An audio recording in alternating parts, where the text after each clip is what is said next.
Welcome back to World Crisis Radio. Now we've got to look at the questions of constitutional background on some of this stuff, since this has now come up this season. You notice the Republicans, the reactionaries, and their Tea Party dupes who have now been almost completely absorbed into the Republican machine. Any effort of differentiation is basically gone. They are pushing an array of social issues compounded of pure demagogy. They are wedge issues. They are a way to keep the economic issues off the table. Is there a world economic depression? Who should pay for that world economic depression? Why is Wall Street immune to taxation in addition to all of the bailouts and TARPs and $24 trillion lines of credit they've gotten from the federal government? This is now pushed away. Why is there a 75-to-1 income disparity between the top 1% and the bottom 20%?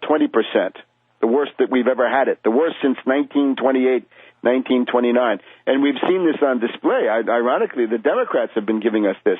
We saw this monstrous wedding of Chelsea Clinton to a Goldman Sachs guy whose father was a convict, and George Soros was the evil genius of the entire ceremony. And now we've got the parvenue, Madame Obama, going to Marbella, Spain, to cavort on the beach with her kid at taxpayer expense. Monstrous excess, even as these same elites, including Hillary and Bill, of course, the people who tried to destroy Social Security in 1998 and were stopped by Monica Lewinsky, 1997-98, and now they're getting ready for the lame duck session. We better be getting ready too, because they want to take away your Social Security pension. They want to take away your Medicare. They want to strip you and flay you and leave nothing but your eyes to cry with. But in the middle of all this, as we see the social issues being successfully pushed by the mass media, right? What have we got? We've got the life and death issue of should there be a mosque near 9/11 in New York. Well, I guess we can say I would recommend build the mosque. Maybe don't build it there. Right? Think of what John Paul II said to the nuns at Auschwitz. Right? You can have it, but you don't need to have it precisely on one spot. Right? If you move it 2 or 3 blocks away, everything's going to be fine. I hear the accents of foundation-funded provocateurs on the various sides of this issue. You've also then got the Arizona law, which is a piece of demagogy thought up by a Republican demagogue in order to secure her own reelection. The short answer on immigration is that immigration belongs to a whole series of social issues which are insoluble by any formal legal means unless you have economic development. You've got to have expanding employment, new jobs, rising standards of living. In short, you need an economic recovery. Within an economic recovery, some compromise solution of this can be found. Without an economic recovery, the question of immigration, like just about every other social issue, cannot be solved. There is no solution for most social problems unless you have an economic recovery. And that means you've got to break the power of Wall Street, because it is, of course, Wall Street's interest and their media and their Republican Party and their Tea Party dupes and their Democratic Foundation-funded characters on the other side. They want to have the American people at each other's throats. So you don't march together against Wall Street. They'd love to see these battles going on. So, and then we've got gay marriage. And I would have to say on that one, well, the 14th Amendment has this thing about the equal protection of the laws. And ultimately, whatever you think about it, whether you like it or don't like it, that would seem to apply. And that probably means that issue should also be disposed of.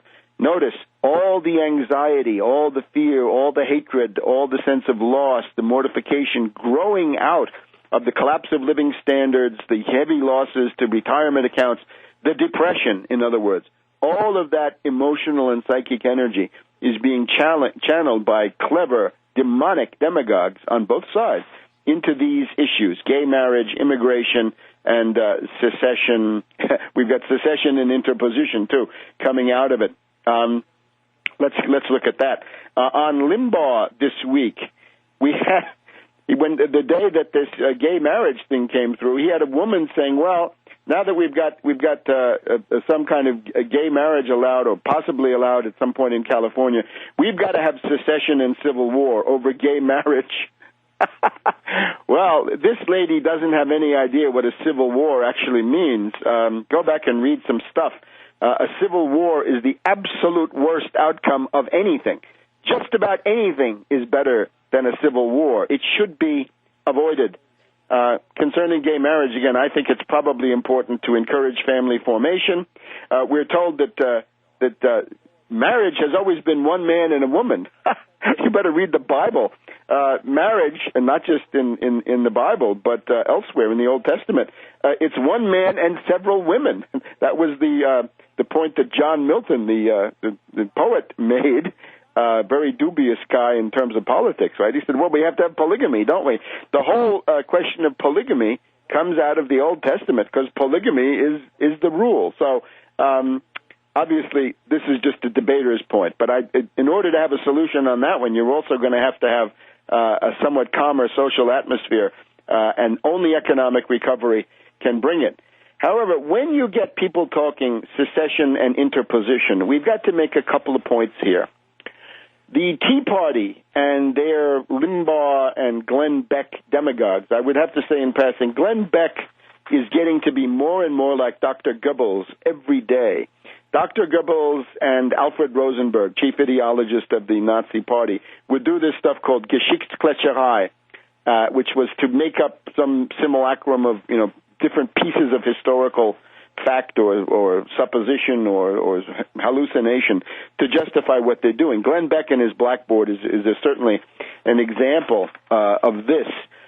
There's no intellectual merit in 99% of what these characters say, and especially their clear desire to deflect the obvious question, which is the role of Wall Street in the Depression. We have a depression. It's not normal times. And we need to think about the role of Wall Street in it.